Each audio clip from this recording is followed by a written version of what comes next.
Wish I could rewind back to the start. Can we do better than this? Better. You got me hot, then drop me low. You got like something I can sit to let go. We're drifting in the dark. Can we do better? Wish I could rewind back to the start. Can we do better than this? Better. We're drifting in the dark. Can we do better? Wish I could rewind back to the start. Can we do better than this? Better. You got me hot, then drop me low. You got like something I can seem to let go. We're drifting in the dark. Can we do better? Wish I could rewind back to the start. Can we do better than this?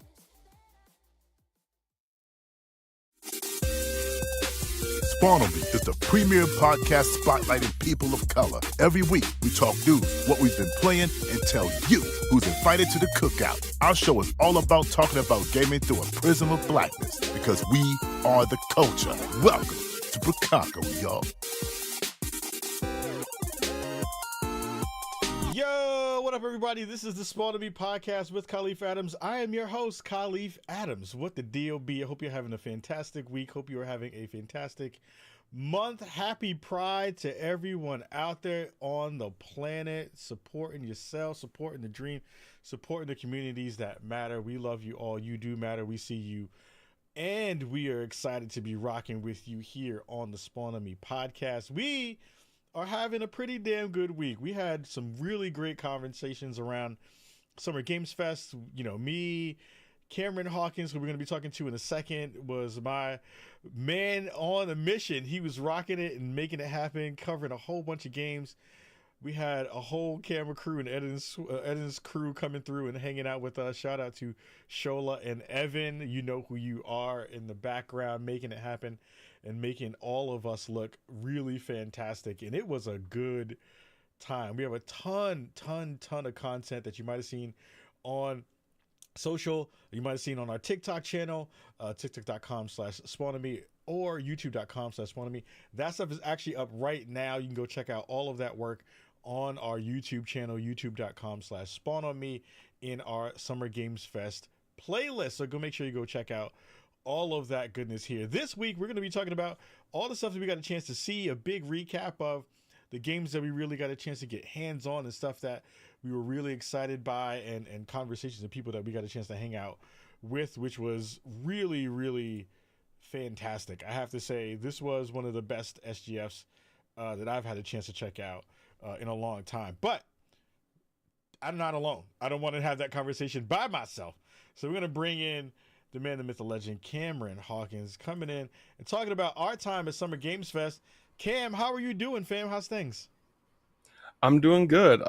You know, we got back from SGF. We had a really good time. I think we did a lot of good work out there. It was a great time. We're alive. We made it. We made it back. That is the answer that I gave everyone asking, like, day by day, like, how you doing? I'm alive. That's all I can say. I mean, you had the wildest get into Summer Games Fest story of going to go get a new tattoo. Yeah. Getting stranded in the airport, madness even getting to Summer Games Fest. Tell the folks at home a little bit about the traverses and travels, travails and travels for you getting even into to Cali. Yeah. So I decided it made more logical sense from a time off standpoint from my day job to be like, I'm gonna go to Houston to get this tattoo before I fly down to LA for SGF. So I fly down to Houston. When I land in Houston, I'm immediately told that my first flight that connects back home that was going to Dallas got delayed to the point where I would miss my connecting flight. And so it got to the point where, in short, I looked into renting a car and driving from Houston to Dallas after my tattoo. I looked into getting a different flight to make it to Dallas in time for my connecting flight. All of that fell through. Thankfully, my bosses live in Dallas. So one of them was kind enough to let me crash at their place for 4 or 5 hours before I had to head back to the airport, catch like an 8 a.m. flight out from Dallas to make it home into Reno. And thankfully I was already packed basically.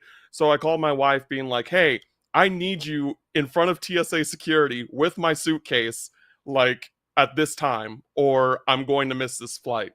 So thankfully it all worked out. I got to LA with no issues. And I got a new tattoo, like out of it right there. Like you can hardly see it, but it's there. Yeah. So That's beautiful. I mean, I love the fact that, first of all, I want to say to you personally, and I said this to you when we were at the show.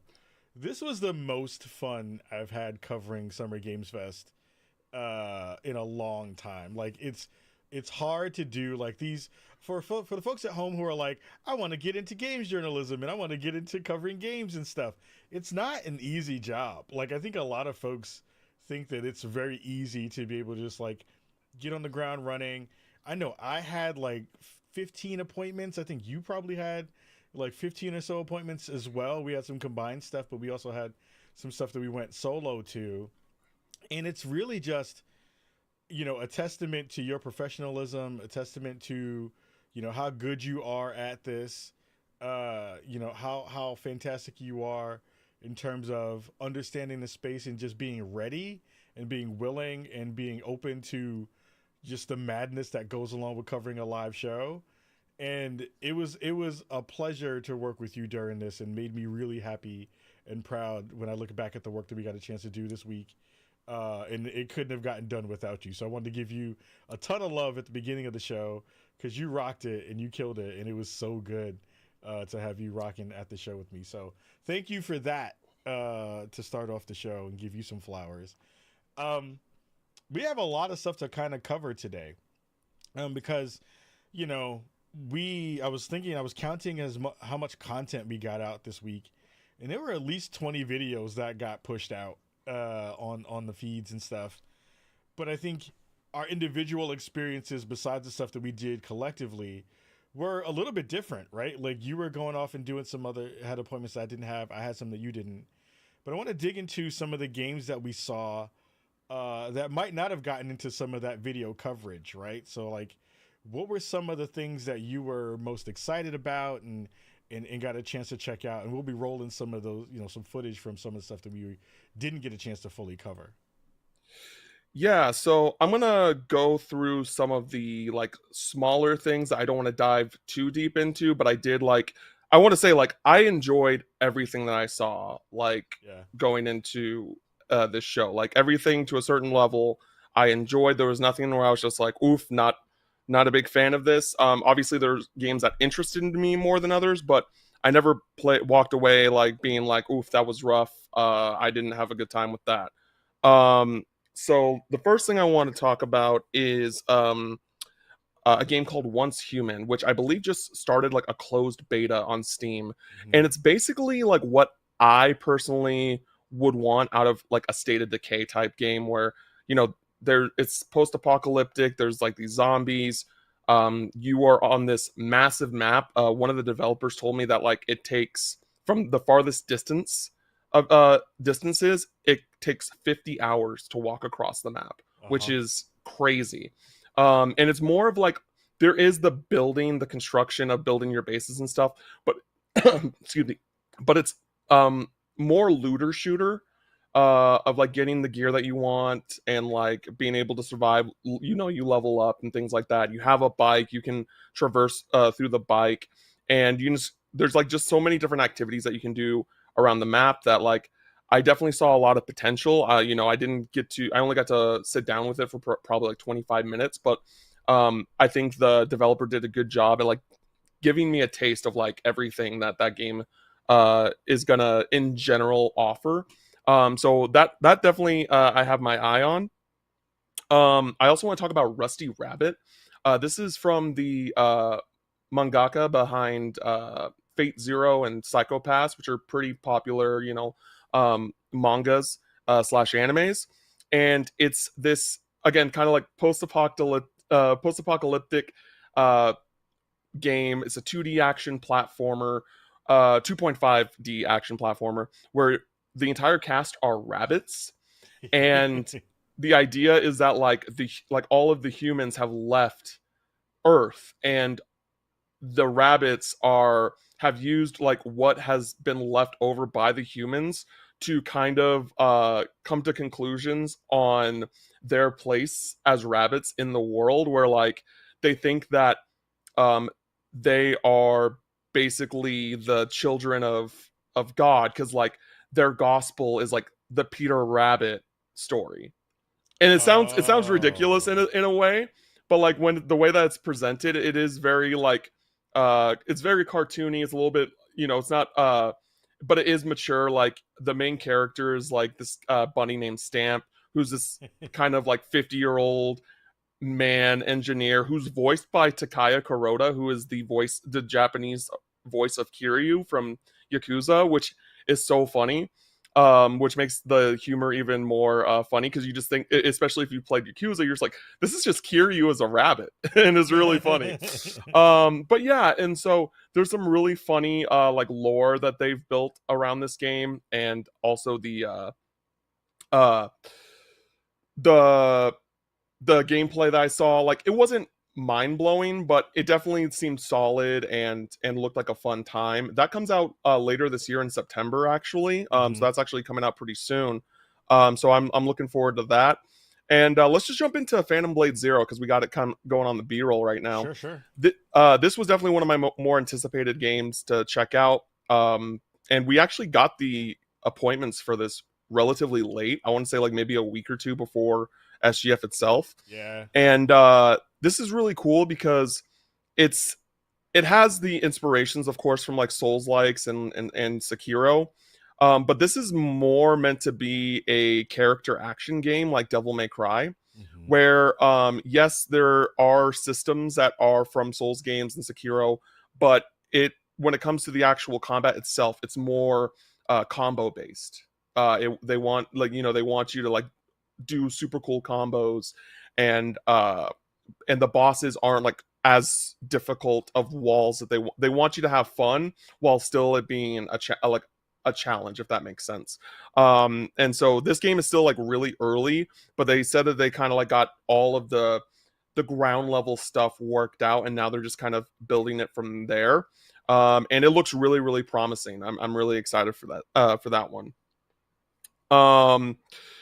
I want to talk about Replaced. I didn't get an appointment for this one, but I did see that it was there. So that was like the one thing that I didn't already have scheduled, that I had to go up and be like, hey, can I play this game? Because we've waited a long time for this game. This has been one of the more like promising things that we've seen from the Xbox showcases. And after spending like 30 minutes with it, I expected more, but I'm still excited about it. Visually, presentation wise, it's amazing. It's beautiful. It's stunning. That's all great. Story, I didn't get a whole lot of. I need a little bit. I need a little bit more from what I got from that trailer, or from that demo. Gameplay wise, it's kind of like Batman Arkham, except for it's in a 2D space where like you only have a gun and you only have like your melee attacks. So you just wail on these people, and then these yellow bolts will appear above them when they're trying to attack you, and then you have a counter button, and then you counter them. And then there's also shielded and heavy armored enemies that you have like a heavy attack to like kind of destroy their heavy armor. And then once you do enough combos, enough damage to enemies, things like that, your gun icon on the screen will fill up red. And once it's red, you can shoot somebody. And if you're shooting like a normal enemy, it's going to like auto kill them. It's like a one-hit kill. But if you fight a boss, then you need to do it like a few more times. So the combat was cool. There's a lot of reds and yellows in this game visually, and I think that because they use red and yellow for their kind of like attack warnings, I hope that they kind of brighten that or make it a little bit more obvious, because there were some times where I struggled depending on where the enemy was positioned with the lighting, because it like blended in a way that made me, miss the counter or something like that. But yeah, Replace looks really cool. I'm really excited that we finally got to go hands on with it. Yeah, and there was another part where there was this chase scene, which is kind of like the prologue of the game.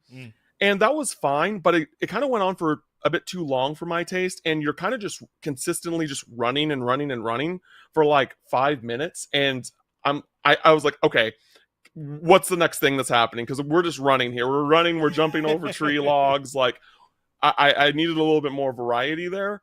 But outside of that, everything else like seemed really cool, and I'm excited to learn more about it. I wish I got a chance. Like there were 2 games I didn't get. I didn't get a chance to play Replaced at all.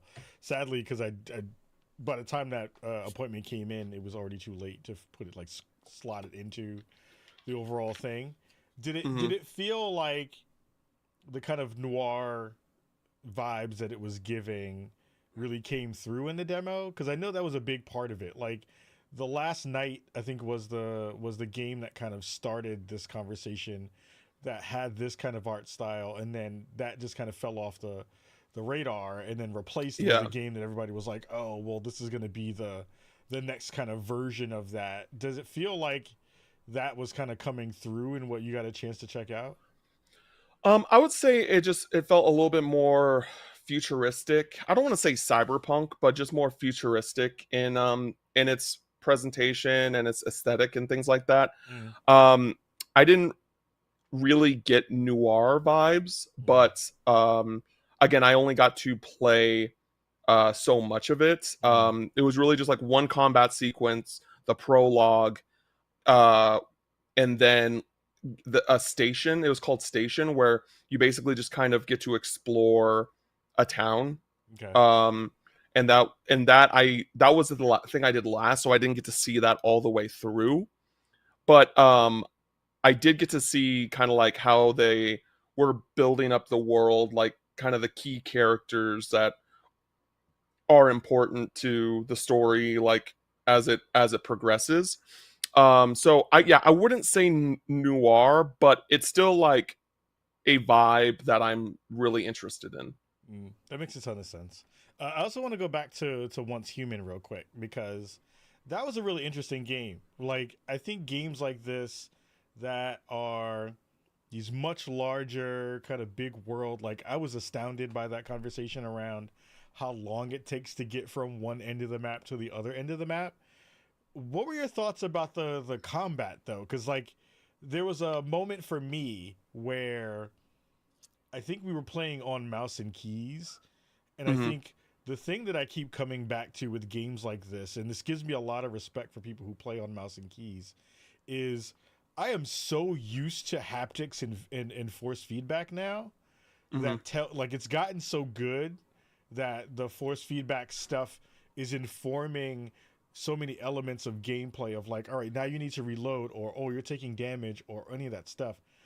That the demo fell a little bit it didn't hit as hard as it should have for me, even though the visuals are really good and all the other parts are really good, because there's no force feedback on your mouse.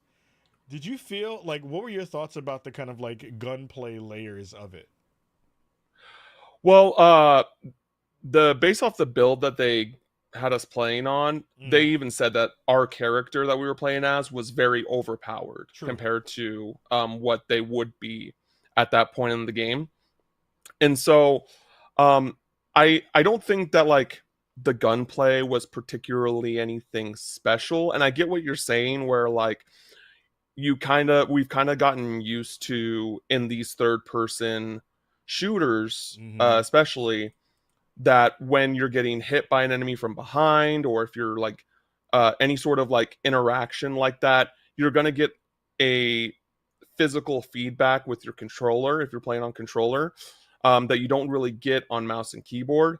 And so like that level of immersion is kind of taken away there. But I think that it was good. Like I'm not, I don't expect like incredible gunplay from games like this. Like, I this kind of reminds me a little bit of like The Division, a bit, Mhm. where like the shooting in it is like good, but it's not anything like Gears, right, or Halo, Mm. um or those kind of shooters. So I'm cool with it, and this game is still early, right? This game is just doing well, it's doing, oh, actually, it's coming out next month, right? Actually, is that the Yeah, full release on July 9th? I think Oh, so. wow. Okay, I think interesting. so. I thought it was like a closed beta that they were doing soon, and then I it mean, was I've gonna be a seen people while. playing it. Like I'm seeing streamers play it already, which is Yeah, interesting. Because yeah. when I had the appointment, I was like, oh, I've seen this before, but it's Hmm. not out, which felt weird. You know what I mean? Like I Hmm. was like, I don't know what to have an expectation for. Keep going. I'm sorry. No, you're okay.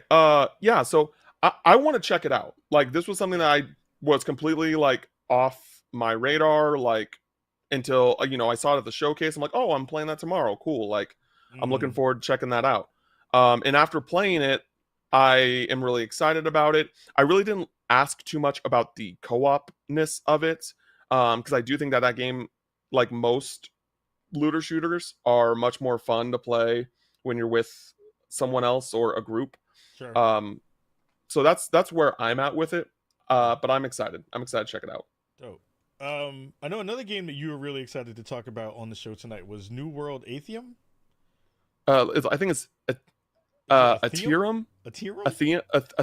a theorem, maybe. Atherum? I'm gonna be honest. I don't know, but We'll find out from PR. PR will probably tell us like, nah, that's not how you say it. um, But yeah, but this yeah. So this is something that I got to play, which is basically the console version of this game, right? This game's been out for a few years, I think a couple of years maybe already on PC, yep. and now they're releasing it on console. So I got to play it with a controller, and I only got to play like the opening like 40 minutes or so.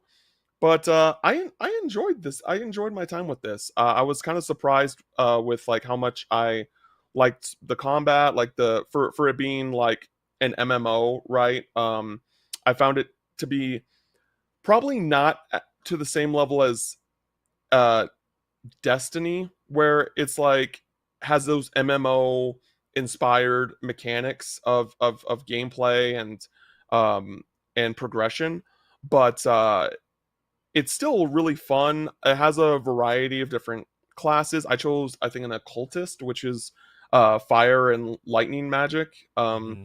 And so that was really fun.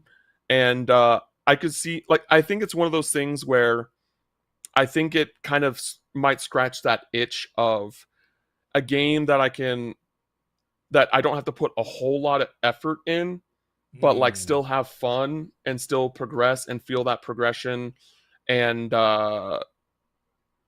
enjoy my time with it. Like, I think that it's something that I'm not like crazy about, but it's something that I was like surprised, because I haven't really followed New World because I don't play on PC that much, Mm. and but after going hands on with it, I can see myself going into this. I don't know if there's a subscription price or if it's just like, hey, you pay the $60 and then you're good. Mm. But I'm excited to like check this out more. Yeah. Yeah, I think I played some of it when it first came out, um, earlier. Well, like when it first dropped, and I think the biggest thing that I kind of came away from it was like, oh, this is an Amazon Games game that you can see they're trying to. And the crazy thing about it was, this has been the most successful Amazon Games game, and it felt like they were really nailing a lot of the MMO, things that you're kind of used to doing in a space, right? Going in and getting your quests and playing with a whole bunch of people and, having these raid bosses. And I remember how many folks were really high on it. But it also kind of fell off a cliff in a really weird way too, in terms of viewership and player base. But it seems like it's still going really, really well, and for them to have a, expansion that's going to be on console, which is not an easy thing to do for an MMO. I'm happy to see that they're still pushing, and it feels like they are maybe have found their core audience in a way that is good enough to keep them sustained, while also giving them a space to kind of expand. So like, bravo to them for continuing to do that when it's hard to launch a game like that in a world where so many games that are this big, continue to kind of, have their moment in the sun and then potentially fall off a little bit. So I'm excited to play this again. Like, I think now that it's on console and I'm seeing more PC games kind of move to console, we saw the conversation about Valorant going to console as well, in the Xbox showcase.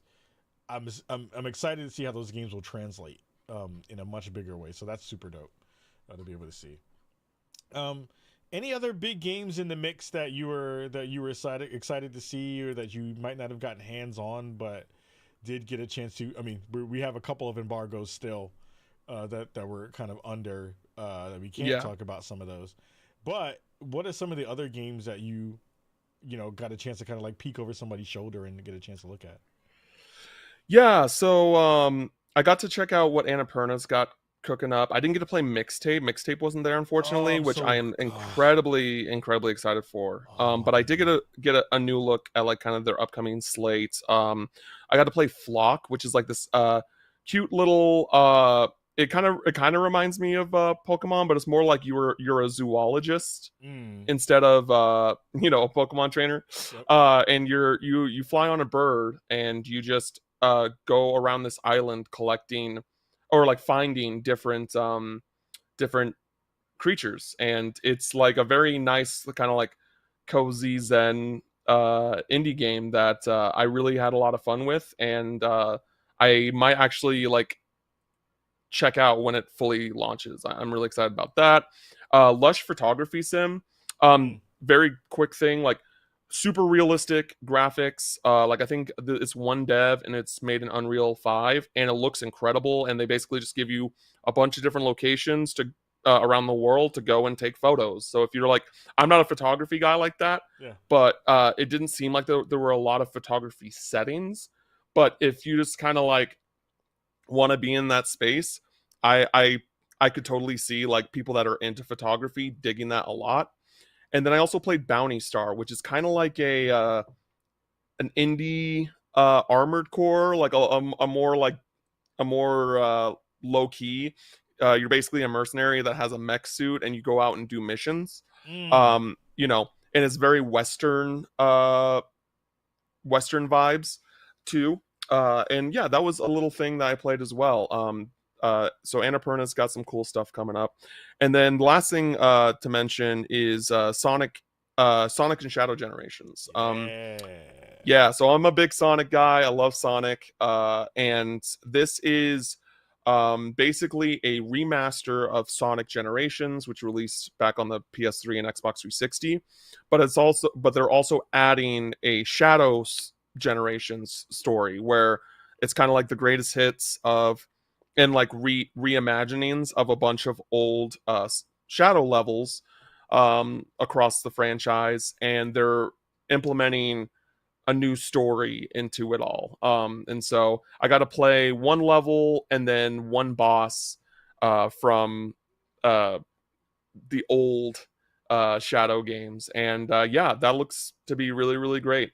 Sonic Generations is definitely, even though it's the 360 era, it's still one of the best Sonic games in general, I would say, as well as just of the past 10 plus years.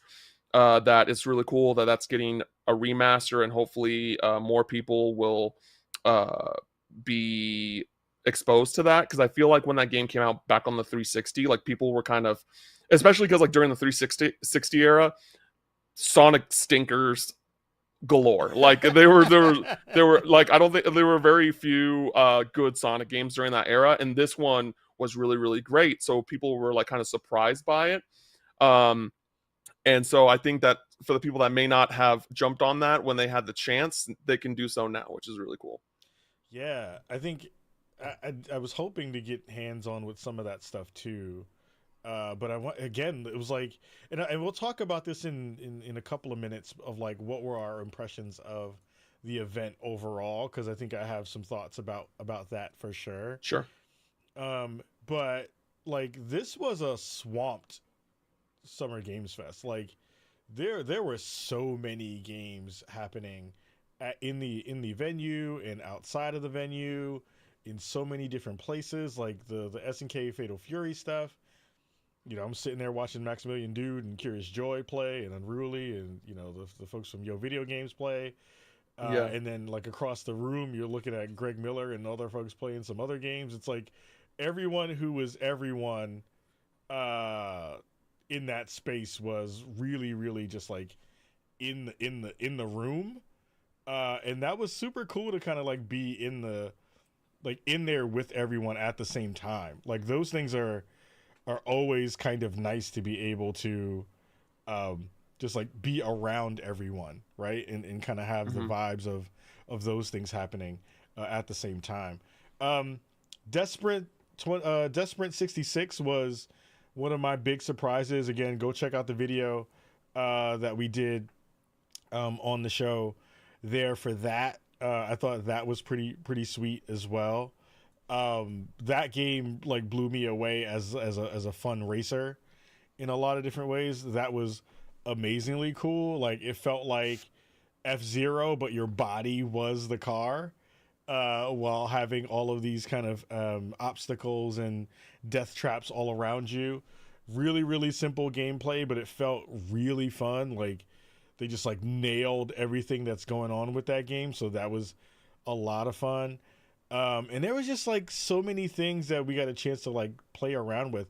But the funny thing was, all of that was happening, but all these other, you know, conferences were happening. I still haven't had the chance to go back and look through, you know, all the other stuff that was being played during the show. Like I didn't get a chance to go check out, you know, Future Game Show or PC Game Show or any of that stuff. I haven't even played any of the stuff that was in the Steam Next Fest stuff yet, because it's just been so busy getting all those things out. Did you get a chance to check out any of the other stuff that was in any of those other conferences that were going on? No. I got to check out the Wholesome Direct. Right. But that's more for my day job, so I'm not going to divulge in that. But I haven't gotten to check out anything else as of yet. I got you know, I went to the Mix. I got to see check out to see like what people had showing there. And then IGN Live had like a few things that they were showing off, and I know that they also, you know, showed off like on stream some things as well. They had some stuff in person, right, and they had stuff on like through their presentations. But outside of that, I really haven't gotten to touch any of that stuff yet. Yeah, I'm hoping to be able to go check out more of those things. You know, like we have, you know, a couple of days to kind of still dig into some of those pieces too. Like I think there's a ton of stuff that's still there that I'm hoping to be able to go check out. Like I think like a couple of demos dropped that were really good, and like just a whole ton of stuff that's there that needs a little bit more kind of finessing to be able to go play. So I'm hoping that we get a chance to check out more of those things during the next couple of weeks, so that we can, because I forget how long does Next Fest stick around? I think it's for like a week or something like that. Yeah, like a week or two. Yeah.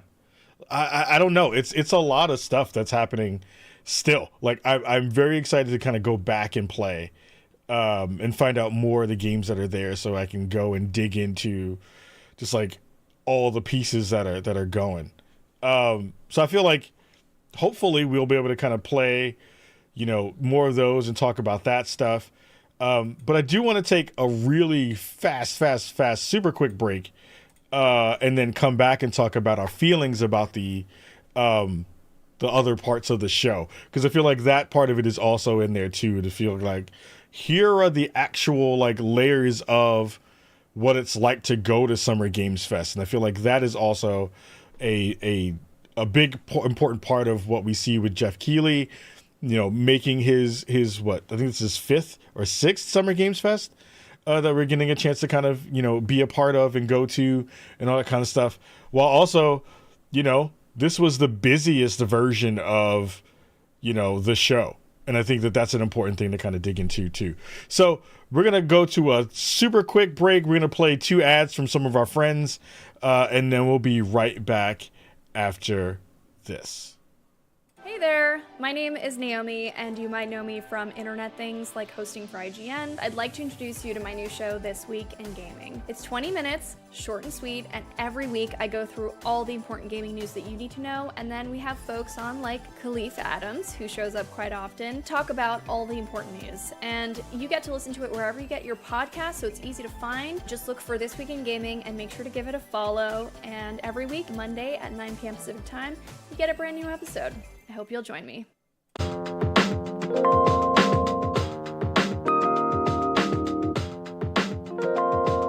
Hello out there, and welcome to the Danny and Rihanna show. This is Danny, Rihanna's husband. And I'm Rihanna, Danny's wife.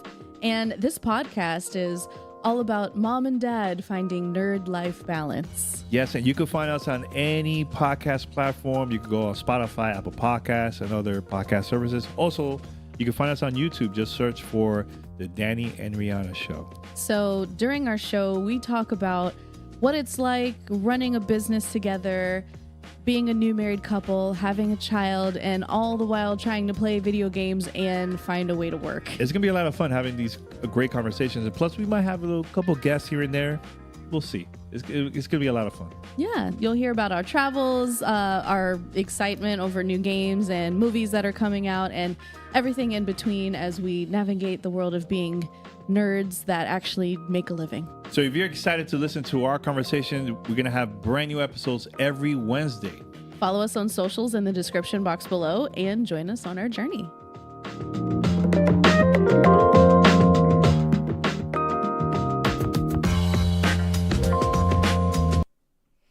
Yo, we are back from our break.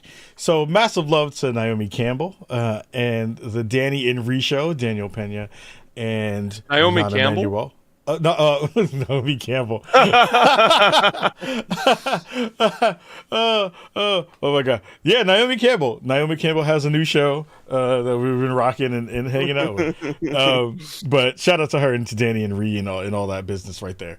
All of that goodness for sure. So make sure you're checking out Naomi's show and Danny and Ree's show and getting some more of that love in your heart. So before we get up out of here, I do want to talk a little bit about the overall sentiments around the show. Because I do think that, we talked a little bit about before, what is it like to go to Summer Games Fest? I know, how many Summer Games Fest has this been for you?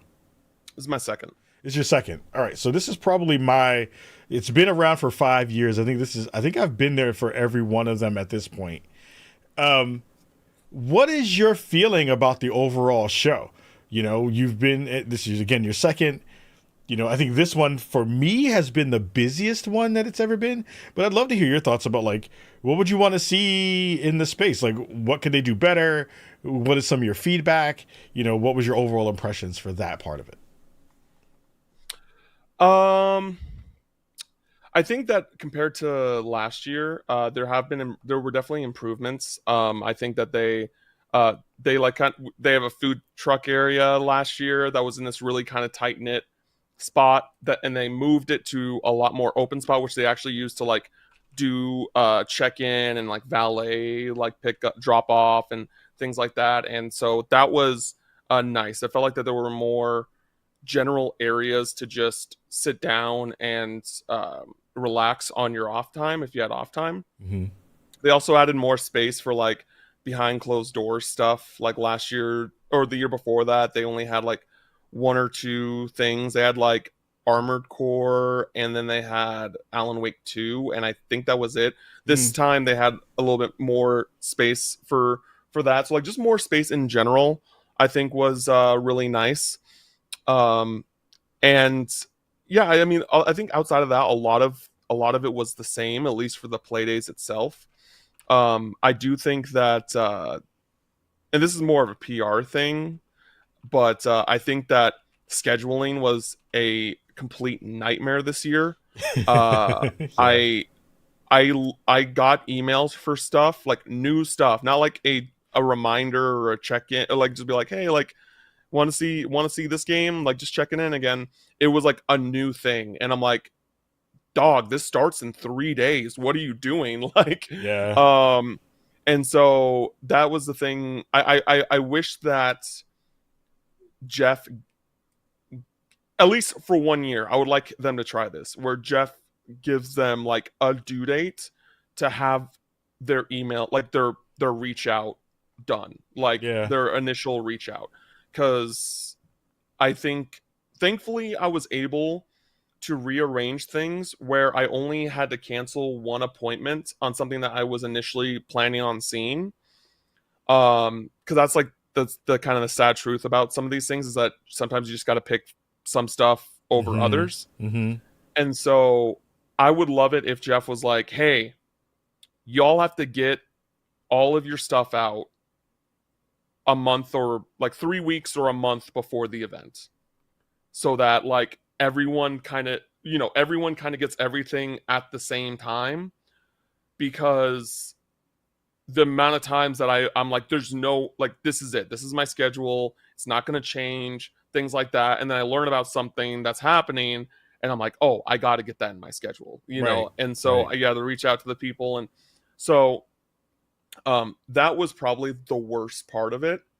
When it comes to and we kind of talked about this in a short video, but when it came to the showcase, it had some stuff when it came to game announcements and things like that. But I think, again, the most important stuff was the indie initiatives, and I think that was very much like a showcase to highlight a lot of great indies that are coming this year.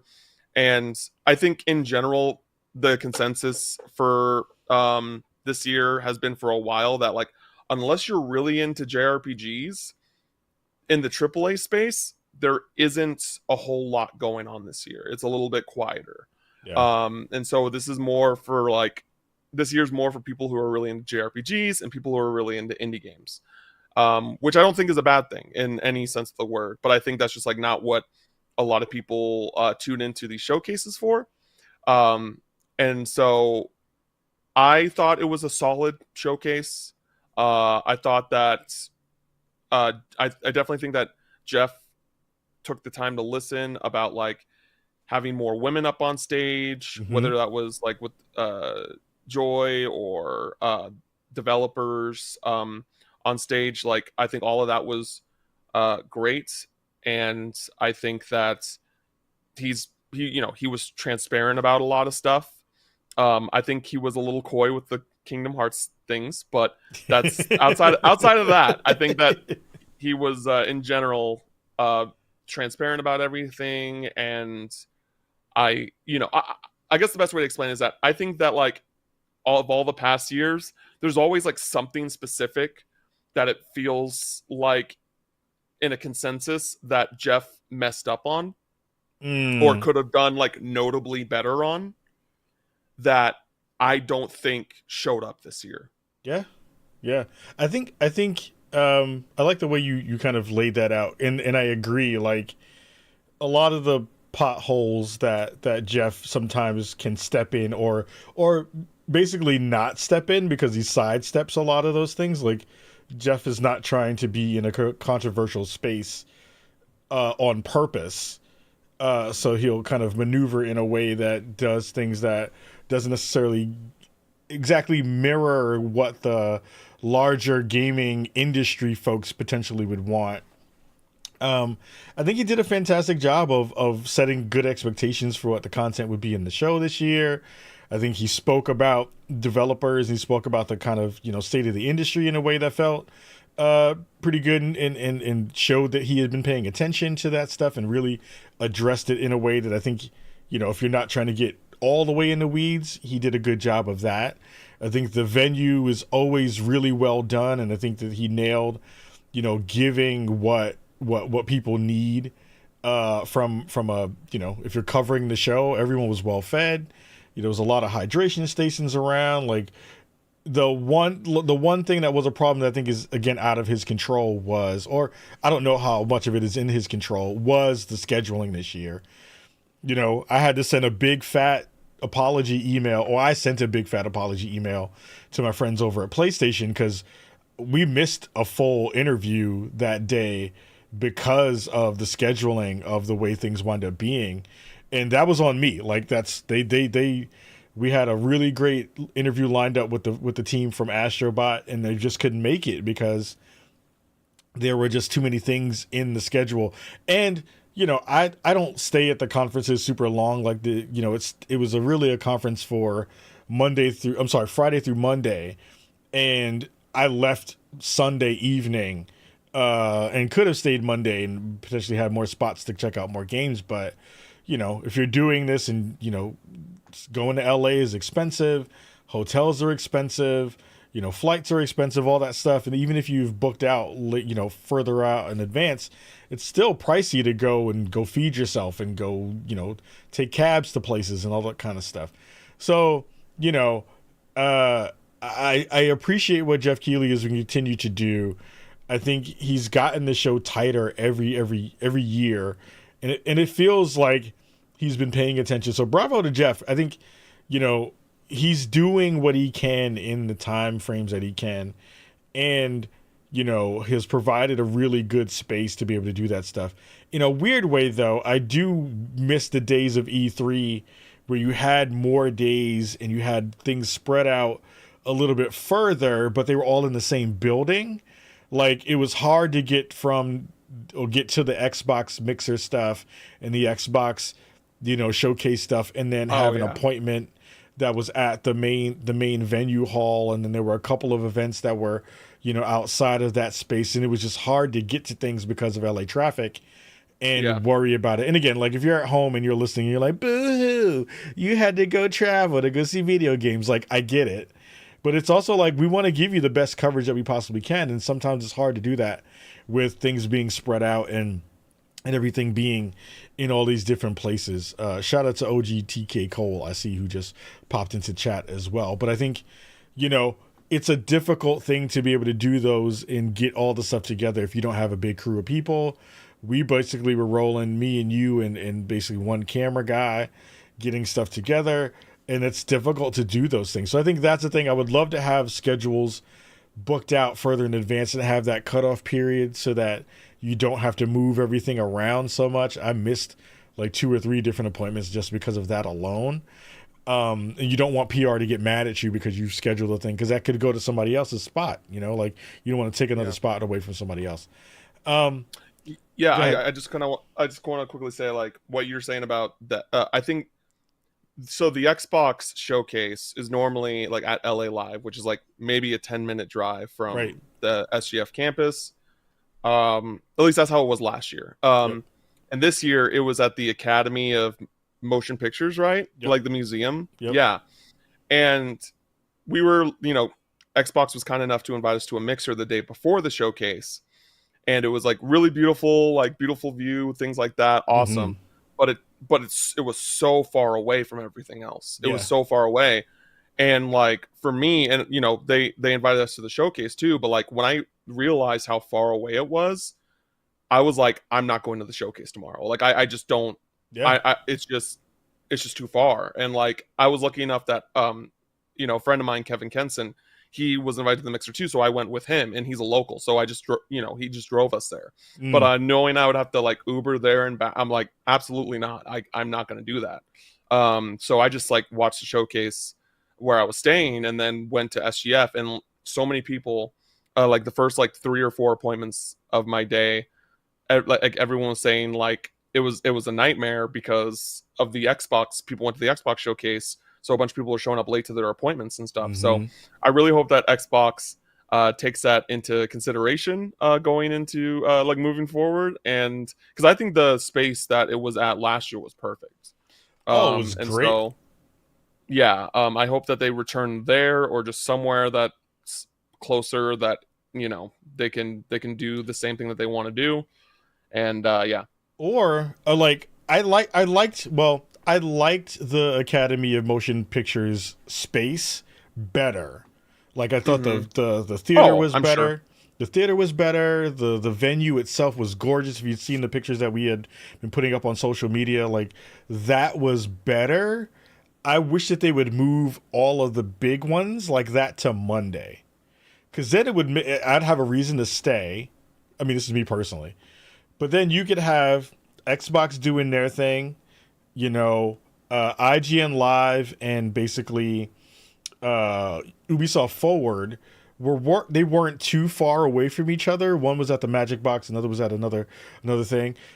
Drop all of the big conference stuff on Monday, like have that be the whole thing, but move it out. So like you basically have Friday to Monday.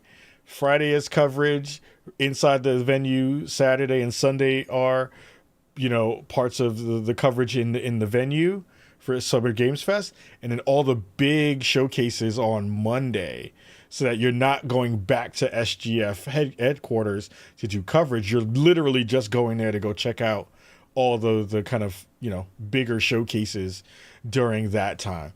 Shout out to Mark Subotnick hanging out in the chat. Shout out to the fam. So like that would be fantastic, right? Like he was saying, go back to E3 day scheduling. Kinda like as long as that week was, because that was like a full legitimate week of coverage, right? Like 4 or 5 straight days of stuff. It would be nice to just have all of those things in that day so that you didn't have to kind of go back and forth, or at least the back and forth is in a condensed thing that everyone's going to, so that you could have that thing where you're like, hey, everybody, let's carpool to whatever spot and do this thing and go do that thing. So I think overall, and we're about to get up out of here, I think overall, like this was one of the best Summer Games Fests I've been to. I think the Xbox showcase was literally the best showcase they've done in a long period of time. I even think, I was at home at the time that Ubisoft Forward was happening.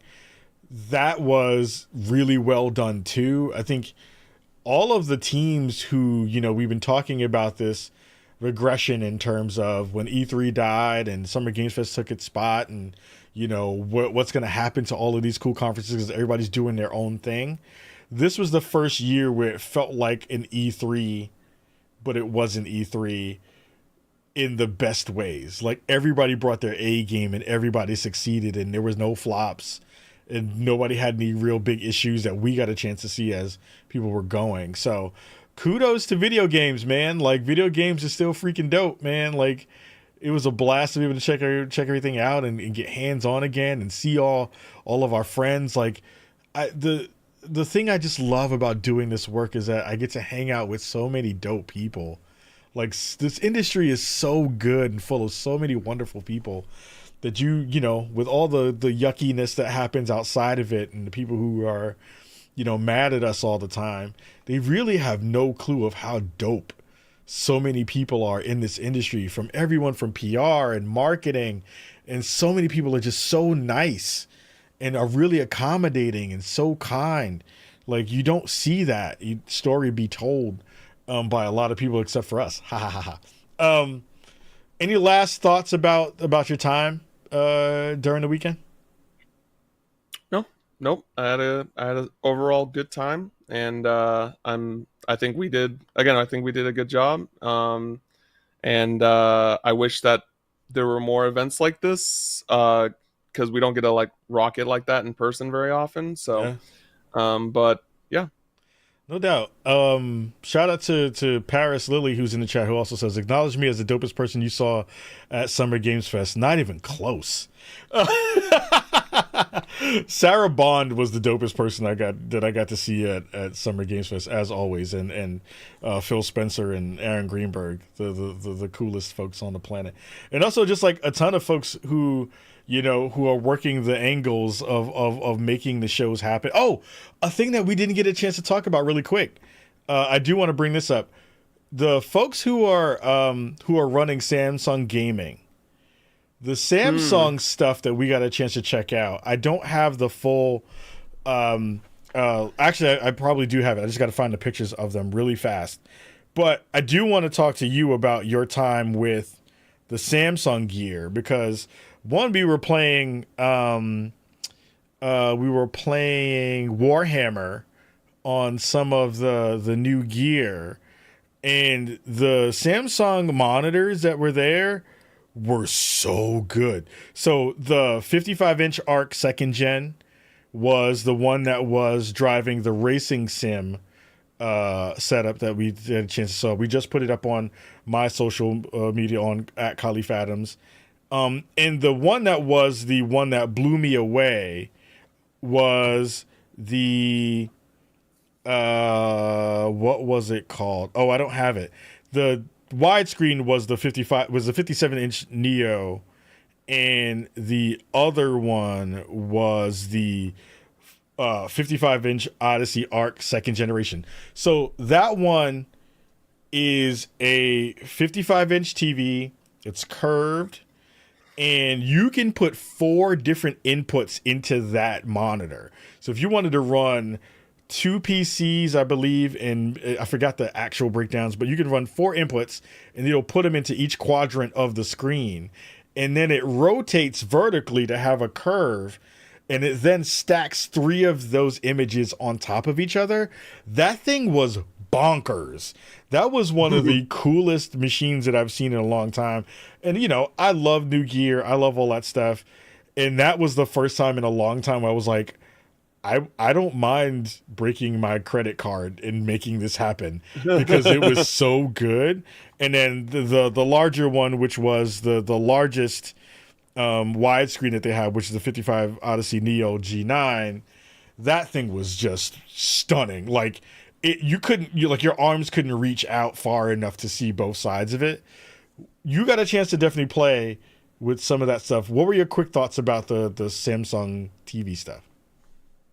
Yeah, like again, I'm not a huge PC person, but like I do like new tech, so it was really nice playing like on something that's a little bit more advanced than my current setup. Yeah. And they had, weirdly enough, they had the Kingdom Hearts Steam PC version playing on one of the setups, and I was just like, well, I gotta check this out, because I actually ran across it on Steam Deck at IGN Live, so like it was just 2 coincidences the same day. So that was really cool. And you know, shout out to Square Enix. They sent me a code for like all the Kingdom Hearts games on Steam yesterday, and so I've been like looking into that, and you know, admittedly, like that is the definitive way to play those games now. They updid the visuals compared to what they have been before, even on the console releases. So that's super cool. 120 FPS frame rate if your monitor can do it, which is really cool. And yeah, so I again, shout out to Square for that. I'm gonna be playing that quite a bit moving forward.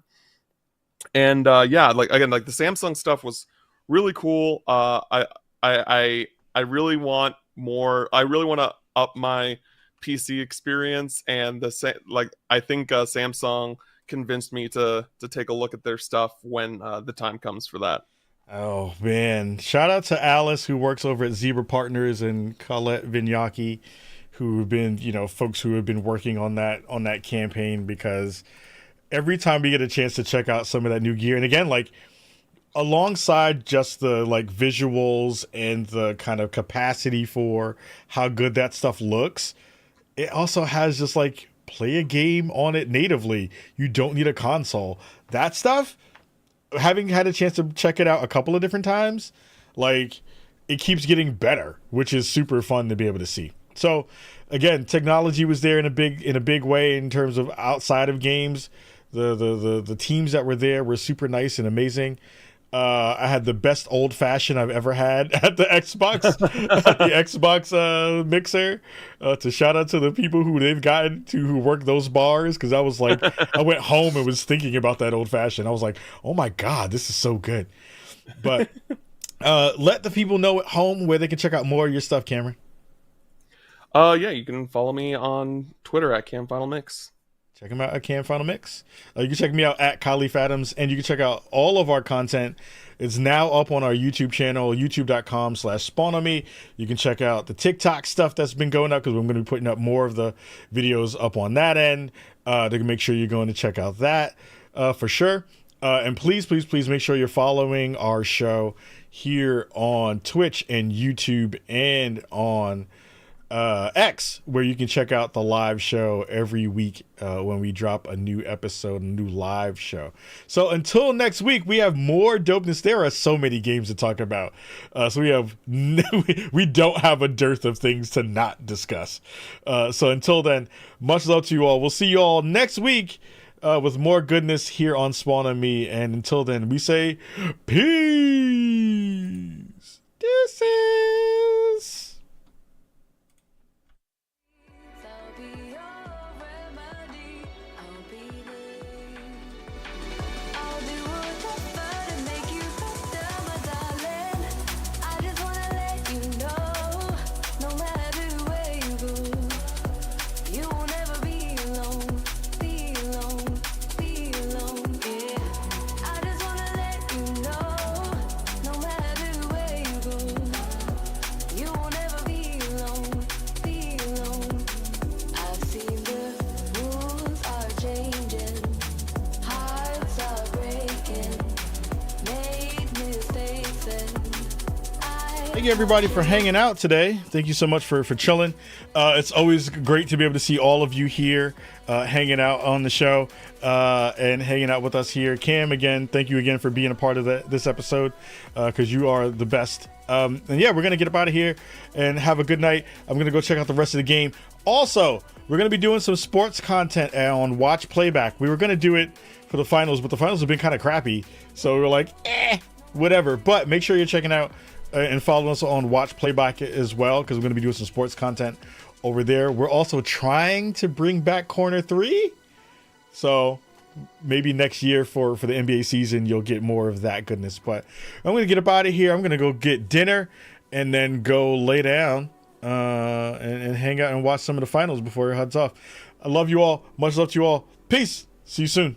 Deuces.